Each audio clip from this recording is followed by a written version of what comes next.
A major question. A Trump administration proposal regarding the 2020 U.S. Census makes its way to the Supreme Court. Catholic in Sri Lanka. Funerals begin for the victims of the Easter Sunday bombings. We hear about daily life for the faithful in the majority Buddhist country. Food for thought. Nearly 1,500 people attend the National Catholic Prayer Breakfast in Washington, D.C. We have a recap and an interview with one of the speakers, White House Chief of Staff Mick Mulvaney. And joyful and glorious, how the Holy Father celebrated his name day, the Feast of St. George. On EWTN News Nightly for Tuesday, April 23rd, 2019.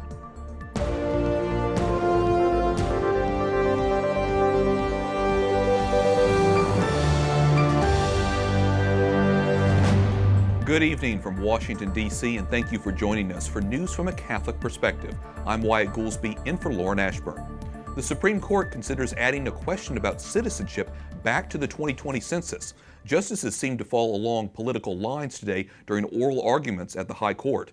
Catholic bishops believe people should not be asked if they're U.S. citizens, but President Donald Trump says without that question, the census would be meaningless. White House correspondent Mark Irons reports. Good evening, Mark. Good evening, Wyatt. Every 10 years, federal law requires people to complete the census. The Trump administration is fighting a legal battle to bring back a question on next year's form. Are you a U.S. citizen? That question may prevent migrant participation, and the High Court's decision could have a political impact and affect the poor.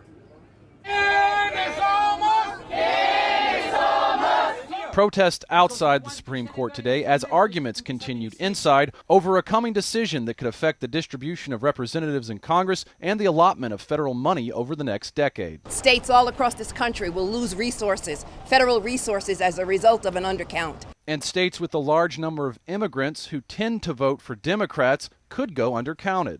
The president tweeted this month, "Can you believe that the radical left Democrats want to do our new and very important census report without the all-important citizenship question? Report would be meaningless and a waste of the billions of dollars, ridiculous, that it costs to put together." If the citizenship question is included, census experts warn it could prevent an accurate count of the U.S. population.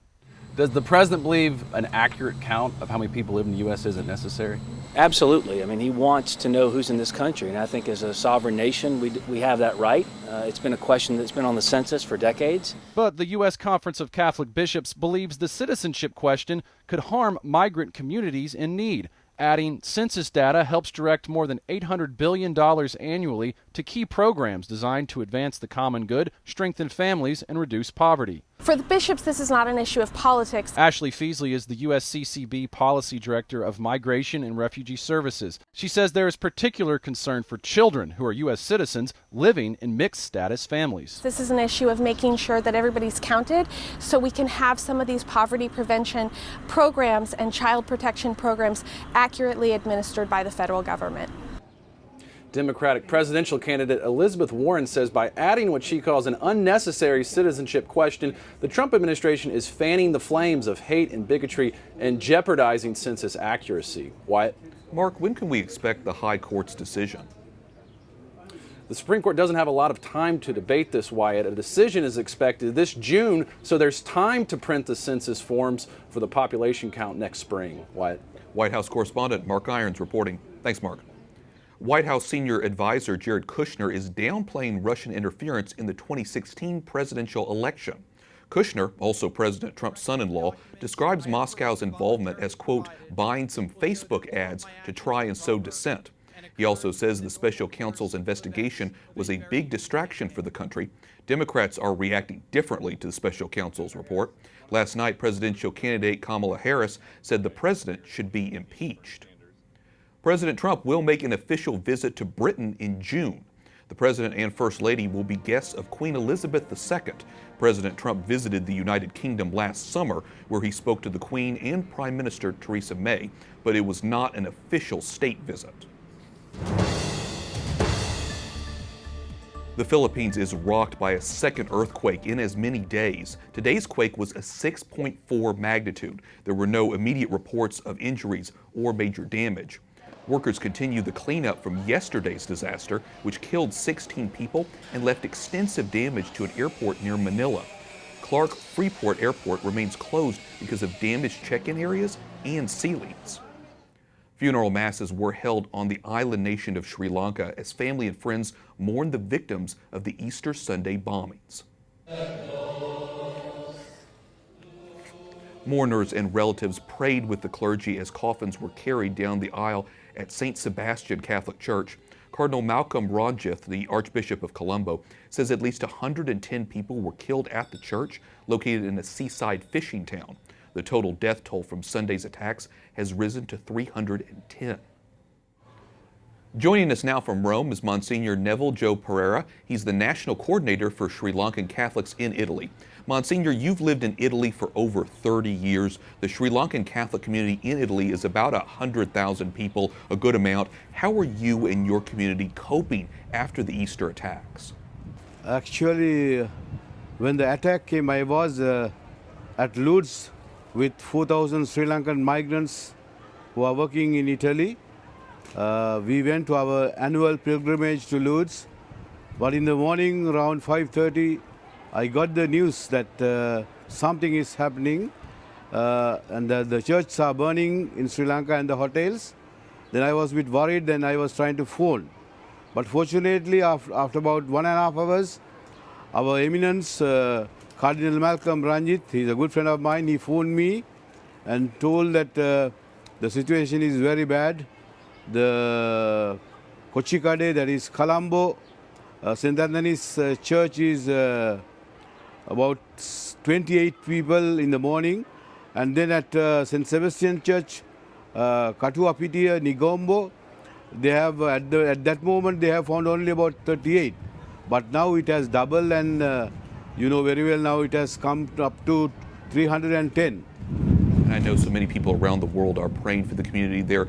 Sri Lanka is a majority Buddhist country, but there is an active Catholic community. Tell us in general about the church there. Do Catholics enjoy religious freedom at all? Although in Sri Lanka there are 68% Buddhist and only 8% Catholics, but those who have came to Italy, 75% Catholics. But very sad to see these situations because we have been, as soon as we have finished a 30-year civil war and we had a break of 10 years. Then once again, we have, I think it's only the beginning that we are going to have another type of war. Well, many Catholics, as I mentioned before, are very upset about hearing about the attacks, not just in Sri Lanka, but around the world, as you know. What is your advice to Catholics? How can Catholics, Sri Lankan Catholics and Catholics around the world begin to recover who are so upset about the situation? Now the best thing for the Catholics we have to do is we have to low down our tones and we have to be very calm, very quiet, very simple, because we Sri Lankans, we have the background of the Buddhist culture. We are very contemplative, we are very silent, we are very, let's say, very peaceful in our minds. So we don't have to go against anybody, we don't have to fight against anybody, because I think the government will do their part to have the safety of the people, and we have to pray only to God. We have to pray for these people who have lost their lives, and the single fathers there who have left, because I know there are some families, about 4 to 5 people, they have lost their lives. So it won't be so easy for them to restart the life. So we as Catholics, we even praying for enemies, because we are Christians. We have the name of Christ. So we have to love the people, we have to love the enemy, and we have to low down our tones, and we have to work for the peace and the reconciliation in Sri Lanka. Such an important message and so powerful to continue to rely on God and that contemplative efforts there. Msgr Neville Joe Perera, National Coordinator for Sri Lankans in Italy, which is part of the Italian Episcopal Conference. Thank you so much for speaking with us today about it. Yeah, thank you very much. Thank you very much, sir. Saudi Arabia is sparking controversy after it executed 37 prisoners for terrorist crimes. The detainees were beheaded, then by royal decree, officials displayed 2 of the bodies in public. The government says it's a deterrent to others, but critics say the bloody display was not suitable for viewing. Police in Mexico yesterday arrested hundreds of Central American migrants. It was the largest single raid on a caravan since the groups began moving through the country last year. Authorities targeted the tail end of a group of around 3,000 migrants making their way closer to the United States. Russian President Vladimir Putin and North Korea's Kim Jong-un will meet this week in a highly anticipated summit. The Kremlin advisor confirmed the meeting, which will take place Thursday in Vladivostok. The talks are expected to focus on Pyongyang's nuclear weapons program. Moscow says it wants North Korea to stop testing ballistic missiles and to move closer to peace on the Korean peninsula. Coming up, a recap of the National Catholic Prayer Breakfast in Washington, D.C., which drew more than 1,000 people. Plus an interview with one of the speakers, White House Acting Chief of Staff, Mick Mulvaney.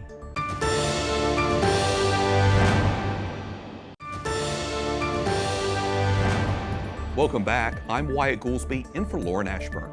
Catholics huddle in Washington. Food, Faith, and Fellowship filled the 15th annual National Catholic Prayer Breakfast. A young religious sister, a bishop, and a top White House leader all spoke to the 1,000-plus crowd. Capitol Hill correspondent Jason Calvi serves up the highlights. In the name of the Father, and of the Son, and of the Holy Spirit. Prayer tops the menu at the National Catholic Prayer Breakfast. But deliver us from evil. White House Acting Chief of Staff Mick Mulvaney dishes this behind-the-scenes look at the president. I can assure you that I have been sitting with him in the Oval Office, in the cabinet room, with leaders from around the world, where he will look at them and say, now, you're not doing enough to take care of the Christians in your country. Or thank you for helping the Christians in your country. And Phoenix Bishop Thomas Olmsted urges Catholics to rise from today's problems, starting with building up our own families. We were made for such a time as this. God destined us for these historical circumstances. The 1,400 people filling this ballroom come from all kinds of backgrounds. There's nuns here, there's priests, there's lawyers, and people you may recognize from TV. I think you're seeing a spirit here within the church that, as Curtis Martin just said, is really an opportunity for a revival and renewal. There's a lot of difficult things that have to be dealt with and are being dealt with, but that's the good news, not the bad news. This is the first National Catholic Prayer Breakfast since the sex abuse scandal erupted around former D.C. Archbishop Theodore McCarrick, and national controversies rose around late-term abortion. As it says in the scriptures, be bold, be brave, the Lord thy God is with you. And we need to present the gospel to our society and present really good, solid policies as a lawmaker that affirms the dignity and the value of every human life. Now these Catholics get back to work in the nation's capital. In speech and in action, may they convince the world that Christ is alive. Filled with a little food, not just for the belly. You leave here today rejuvenated, but for the soul. In Washington. God bless and happy Easter. Jason Calvi, EWTN News Nightly. At the conclusion of his remarks to the National Catholic Prayer Breakfast, Acting White House Chief of Staff Mick Mulvaney spoke with our Lauren Ashburn about the administration's commitment to the pro-life movement and his Catholic faith. And joining me now is Acting White House Chief of Staff Mick Mulvaney. Mick, thank you so much for joining us. Thank you for having me. You know, each time I've interviewed Vice President Pence, he says life is winning in America. What can we look forward to from the Trump administration moving forward on life issues? More of the same. The president, he's very passionate about this. He doesn't wear it on his sleeve, but when you close the door, he's very pro-life, and I think you'll continue to see that manifest, not only what we do publicly, but just as importantly, what he does behind the scenes privately, what he talks about with foreign leaders, what he talks about with congressional leaders. You'll continue to see it be at the forefront of our policies. How have the pressures of your job challenged your Catholic faith? In a very positive kind of way. In fact, I've developed a really good relationship with Father Charles Trujillo at the who I adore, Catholic Information Center downtown in Washington, who I D.C. understand had Mass this morning at 5:40 before this. Do you know how many confessions he hears? He hears thousands Oh and no, thousands he of heard confessions. 7,124 last year. Okay, you know the exact number. Which I asked him, is that the clicking sound at the end of confession? Is he keeping track of it? So he's been very, very helpful, not only to me, but to other Roman Catholics in the administration, and there are many, many. And one of the reasons, yes, there are Mercedes Schlapp, Kellyanne Conway, but the Catholic Information Center is the closest chapel to the White House. It is, and that's what I was going to say, is that it's so easy for us to practice our faith, because you can go up every day at 12:05 and have Mass, or have confession right after. He's actually reached out to us about coming to us a couple of times. We have a daily rosary group that I confess I don't go to, but there's active folks on the campus practicing the faith. How do you think God is using you in your current role? I have no idea. You don't know what the master plan is? No, I don't pretend to know. I'm not one of those who says that, he spoke to me last night and told me to do X. I don't know why I'm here. I know that he wants me to be here in some way, and I'm having a fun time doing it. And I have a fun time talking about my Catholic faith, which I never did as a younger man. Growing up in the South, we weren't exactly encouraged to talk about your Catholic faith, and that's different now. And that's been very invigorating, and it's fun to be Catholic in the Trump administration. You championed South Carolina's ultrasound bill, which requires doctors to perform ultrasounds before performing abortions. What's your reaction to the various heartbeat bills around the country and other attempts at the state level to protect the unborn? 2007, Marie, who is here, and I wrote that with a small group of Protestant Christians in Columbia. It was one of the very first ultrasound pieces of legislation in the country at the time. So I think it makes perfect sense. Our pitch on was it's all about choice, right? But let the woman make an informed choice. Let her know exactly what's happening inside her body before she makes that choice, because the data had indicated that again, it's probably, I'm going to get the number wrong, but 80% of women who see an ultrasound choose not to abort. Listen, even for folks who don't like what we're doing legislatively, are forced to talk about the issue, and I think that's helpful. I'd be remiss if I didn't talk to you about President Trump, who's having a hard time right now with Democrats who are calling for his impeachment. Does this bother you, challenge you? How are you using God in your current role to put aside the naysayers? Oh, again, faith is an amazing thing, right? Because it's as long as you have it, you never really worry, right? You might work hard, and things you have to work on to do better, but you don't worry. I don't know if it goes to faith, if it goes to something else, but we're not too worried about impeachment. We have confidence that we're doing the right thing. We have confidence that people ultimately make the right decisions. They clearly did in our minds in the last election, and will, we think, in the next election. Impeachment is a political thing. And at some point, I think we have the ability to rise above politics, and that's where the president really is right now. Thank you so much for joining us. Well, thank Mick you. Mulvaney, acting. Would you ever consider not be acting? White House Chief of Staff. Thank you. Thank you. Up next, an update on states considering pro-life measures. And the Holy Father gives young pilgrims a gift to celebrate his name day, the Feast of St. George.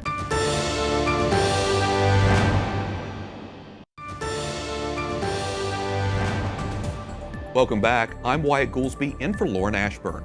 An update on the fight for the unborn in 3 states. The new Democratic governor of Kansas has vetoed a pro-life proposal. It would have required doctors to tell patients about a possible way to stop or reverse a medical abortion. Pro-life Republicans in the state legislature may have enough votes to override the veto. In Tennessee, lawmakers pass a bill that would ban most abortions if the U.S. Supreme Court overturns Roe v. Wade. The proposal now heads to the Republican governor, Bill Lee. He has promised to sign any bill that limits abortion. And in Wisconsin, the Democratic governor there says he will veto a bill that would send doctors to prison for life if they fail to give medical care to babies who survive an abortion. Tony Evers says the proposal was designed, quote, to create division. He also says the state already has penalties for those crimes. My next guest says the way to bring young people to the conservative movement is through personal connections. George Washington University student Caroline Hakes writes, "I don't believe in combative conservatism. I believe the best way to bring young people, specifically women, to the conservative cause is through level-headed, compassionate dialogue." And Caroline Hakes joins me now. She's a sophomore at the George Washington University and one of the contributors featured in She's Conservative, Stories of Trials and Triumphs on America's College Campuses. Caroline, welcome. You talk about befriending students who may be more liberal in their views. How do you find common ground? Well, thank you first of all for having me, Wyatt. I think the most important thing to remember is that a person's political views don't define who they are completely as a person. There are plenty of ways to find common ground on different things that you enjoy doing beyond politics. I think that's something that gets lost in today's really toxic discourse. So you start from there. You start with talking to them about common things that you like and common. Right, kind of break the ice and then see where things go when politics do come up, and trying to kind of have that dialogue in a productive and a kind way. Tell me more about your personal experience as a conservative on a more liberal campus. I mean, do you feel like there's efforts to try and silence your positions? I definitely think people are not always the most receptive, sometimes even hostile toward conservative viewpoints. I've been very lucky in my personal experience not to have had the kind of hostility that I think some other conservatives, especially conservative women, have faced on campuses. I definitely get a lot of skepticism from my peers. I think people are kind of taken aback when they hear about a woman who is conservative, because they think it really challenges that pop culture narrative that's pushed today. Do you think there's a gender bias? Do you think women conservative views are treated differently or more harshly than men with sort of the same viewpoint? Oh, I would absolutely agree with that. Like I said, there's that left-wing narrative that women are meant to be liberal, that they're supposed to champion leftist causes. And so when you encounter a conservative woman, the kind of common phrase I hear is internalized misogyny, which is really shocking to me, because I think that assuming, that a woman bucking kind of the traditional narrative in favor of going her own way seems a bit misogynistic to me. You're a member of the Network of Enlightened Women. Yes. Tell us about that group. What is that? So Network of Enlightened Women, or NEW, is an organization for conservative college women on campus. We have about 30 collegiate chapters across the United States, and they're expanding currently to a professional network, so developing that kind of postgraduate community of like-minded conservative women to help women throughout their careers. It's so interesting to hear all about that. Of course, great to hear from a young person's perspective as a conservative on a college campus. Caroline Hakes, student at the George Washington University and a contributor to She's Conservative, Stories of Trials and Triumphs on America's College Campuses. Thanks so much for being with us. Thank you for having me. Finally tonight, today is the Feast of St. George. He's also the name day for Pope Francis, who was baptized Jorge Bergoglio, and the Holy Father was in a generous mood. First, he donated 6,000 rosaries to young pilgrims from Milan. The rosaries were made during World Youth Day using olive wood from the Holy Land. But that's not all. Pope Francis also donated a chocolate egg to poor people in Rome. And it's not just any treat. This one weighs more than 44 pounds. And happy Feast of St. George and Easter Tuesday to all of you. That wraps up our newscast for tonight. We thank you for watching. For the entire EWTN News Nightly team, I'm Wyatt Goolsby. We'll be back tomorrow with more news from a Catholic perspective. Good night, and God bless.